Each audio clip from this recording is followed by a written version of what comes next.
हम लोग last class शुरू किए थे इंडियन ज्योग्राफी।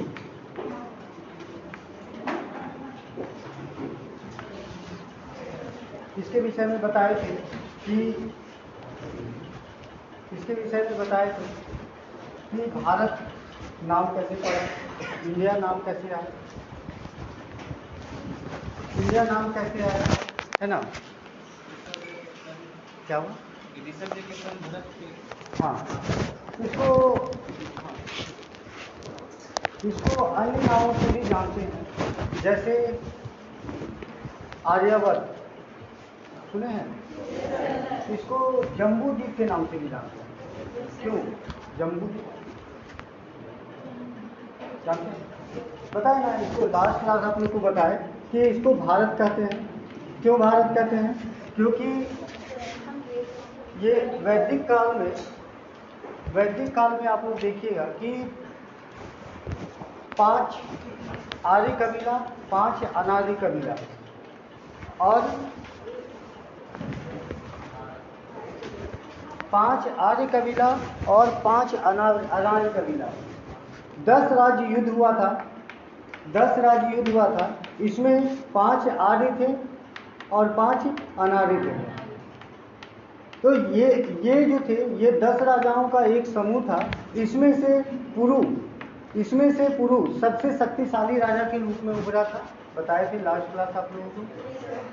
और वर्सेस ये ऋग्वेद के 7वें मंडल में इस बात का जिक्र है कि 10 राज्य युद्ध हुआ था और 10 राज्य युद्ध में 10 राजा थे और वर्सेस था भारत कबीला, जो कि सबसे प्रभावकारी कबीला था। इस कबीले के जो प्रधान पुरोहित थे वो थे विश्वामित्र, बताया ना? तो विश्वामित्र को भरत अपने दरबार से अपमानित करके निकाल दिया। तो जब भरत अपमानित कर दिया था, उनके स्थान पे विशिष्ट को प्रधान पुरोहित बनाया था। तो जब विश्वामित्र भरत कबीले से निकले थे तो वो चले गए थे 10 राजाओं को संगठित किए और वो तैयार किए किसके अगेंस्ट में? भारत के अगेंस्ट में। तो फिर दोनों में युद्ध हुआ। दोनों में युद्ध मतलब कि विशिष्ट वर्सेस विश्वामित्र, विशिष्ट वर्सेस विश्वामित्र। विशिष्ट प्रधान पुरोहित थे भरत कबीला की ओर से और विश्वामित्र चले गए 10 राजाओं को संगठित किए। तो जब 10 राजाओं को संगठित किए तो अंततः जब लड़ाई हुई तो लड़ाई के बाद जीत मुख्य रूप से भारत कबीला की हुई। जीत हुई तो क्या हुआ कि दोनों में संधि हुई और दोनों में संधि होके फिर एक कबीला बना कुरु, और इसी के नाम पे हरियाणा में कुरु क्षेत्र है जहाँ पे आगे चल के महाभारत के युद्ध हुआ था। तो इस आधार पे भारत नाम पड़ा, भारत का नाम भारत पड़ा भारत कबीला की वजह से, ठीक है।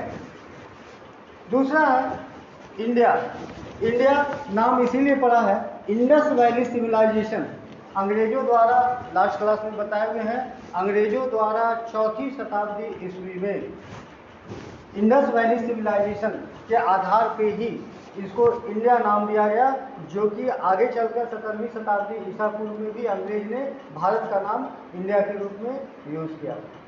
तो इसलिए हम आपको बताए भी हैं लास्ट क्लास में, यही रीज़न है कि इंडियन कॉन्स्टिट्यूशन का आर्टिकल 1 में साफ शब्दों में लिखा है India that is Bharat is union of state. India अर्थात भारत राज्यों का संघ है, एक जगह यूज हुआ है। इसके अतिरिक्त और भी नाम बोला जाता है भारत के विषय में, जैसे जम्बो द्वीप इसीलिए बोला जाता है कि यहाँ पे जामुन का बहुत बड़ा वन होता था। जम्बो मतलब होता है जामुन समझ है ना, इसी नाम से इसको जम्बो द्वीप के नाम से भी जानते हैं, क्योंकि ये आर्यों का निवास स्थान था। क्या आर्य बहुत सारा, जैसे दयानंद सरस्वती बोले आर्य भारत में ही निवास करते थे, या आर्टिक क्षेत्रों में आए, कौन बोले? बाल गंगाधर तिलक। तो अलग अलग विद्वानों का अलग अलग मत था कि आर्य कहाँ से आए, कैसे आए। तो इस आधार पे आर्य मुख्य रूप से भारत के थे, इसीलिए इसका नाम आर्यभट्ट के नाम से भी जानते हैं ना। तो ये तो था कि परिचय के विषय में कि भारत का नाम कैसे पड़ा।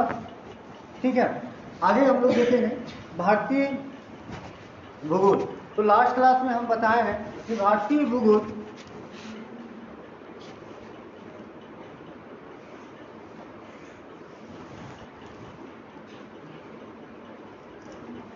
आप लोगों को एटलस लेके ही पढ़ना है, कोशिश कीजिएगा।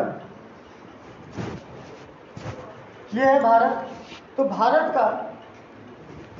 का मुख्य रूप से जो विस्तार है, ये एसएससी में क्वेश्चन पूछा हुआ है, बहुत बार पूछा है कि भारत का मुख्य रूप से विस्तार, ये 0 डिग्री लैटिट्यूड और ये 0 डिग्री लॉन्गिट्यूड और लैटिट्यूड बता चुके हैं, 0 डिग्री लॉन्गिट्यूड और लैटिट्यूड।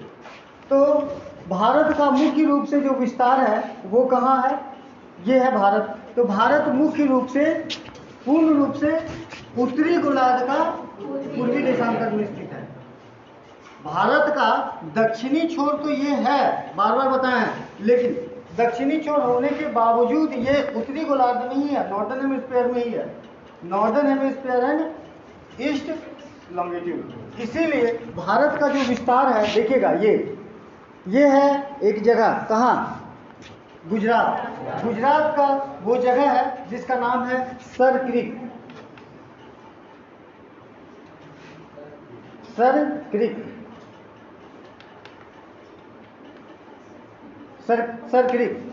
और सर क्रीक में भी एक जगह है जिसका नाम है गुआर मोटा। एकदम एग्जैक्ट, जैसे कैसे होता है कि रांची है, रांची का जगह कांके है, रांची जिले में है, उसी तरह सर क्रीक भारत का सबसे पश्चिमी छोर है और एग्जैक्ट जगह का बात होगा तो वहाँ होगा गुआर मोटा, जो कि भारत का सबसे पश्चिमी छोर है और वो 68 डिग्री 7 मिनट 68 डिग्री 7 मिनट पे स्थित है, जो कि भारत का पश्चिमी छोर है। और ये 68 डिग्री 7 मिनट क्या होगा, ईस्ट या वेस्ट? ये ईस्ट होगा या वेस्ट होगा? ईस्ट होगा। बहुत अच्छा। अब यहां से इसका विस्तार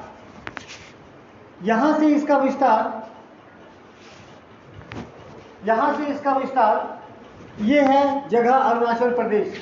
अरुणाचल प्रदेश का एक जगह है चांगलांग।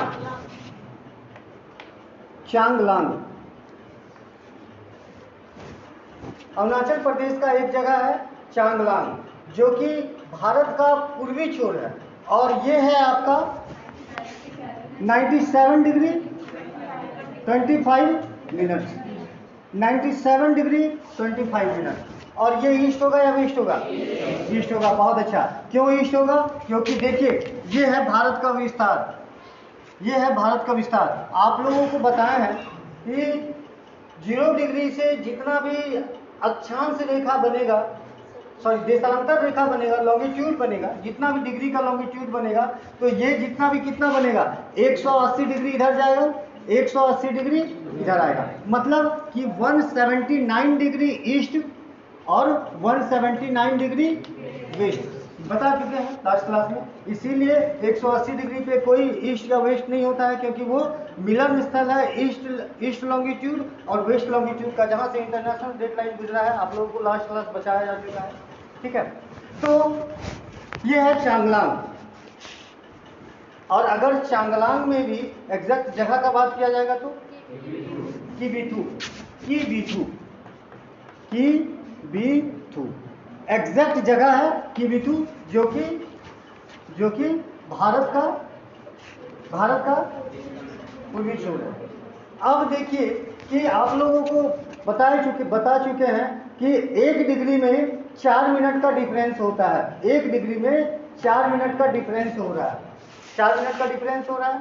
तो अब अप्रॉक्स यहाँ से यहाँ के बीच का जो डिफरेंस है 30 मिनट, क्या 30 मिनट मतलब कितना मिनट है डिफरेंस है ना, है कि नहीं?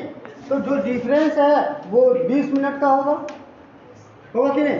मतलब यहाँ से वहाँ का डिफरेंस आप लोग देखिएगा तो 30 डिग्री का, तो 30 और 1 डिग्री में 4 into 4 equal to 120 minute.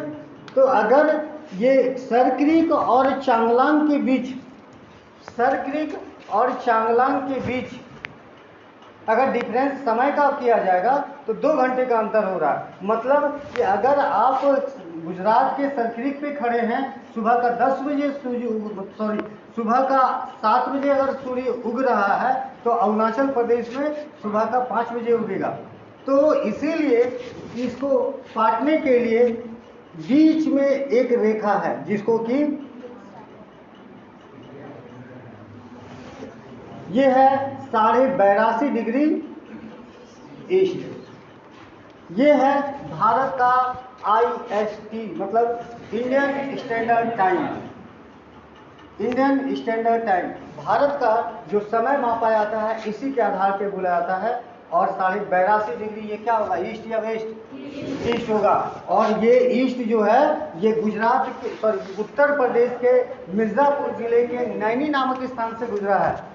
Naini अगर एग्जैक्ट देखिएगा तो ये कहाँ से गुजरा है, क्वेश्चन पूछा हुआ है रिसेंट में SSC में कि 82.5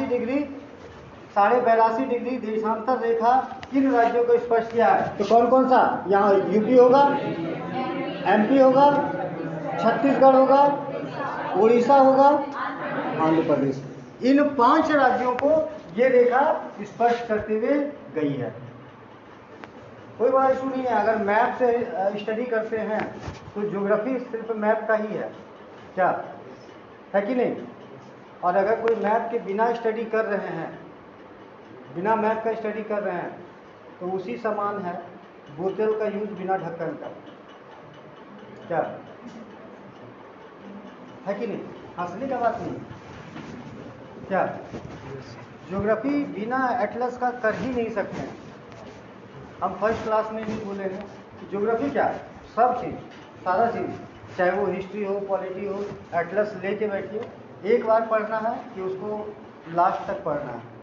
और एक बार अच्छे से नहीं पढ़े तो लास्ट तक थोड़ा थोड़ा पढ़ते रहना होगा और कोई काम का भी नहीं होगा, क्योंकि टाइम लिमिट तो दिया गया है ना कि इतना टाइम में आपको क्वालिफाई करना है, और नहीं कर पाते हैं तो कोई इशू ही नहीं है, सब तो खत्म।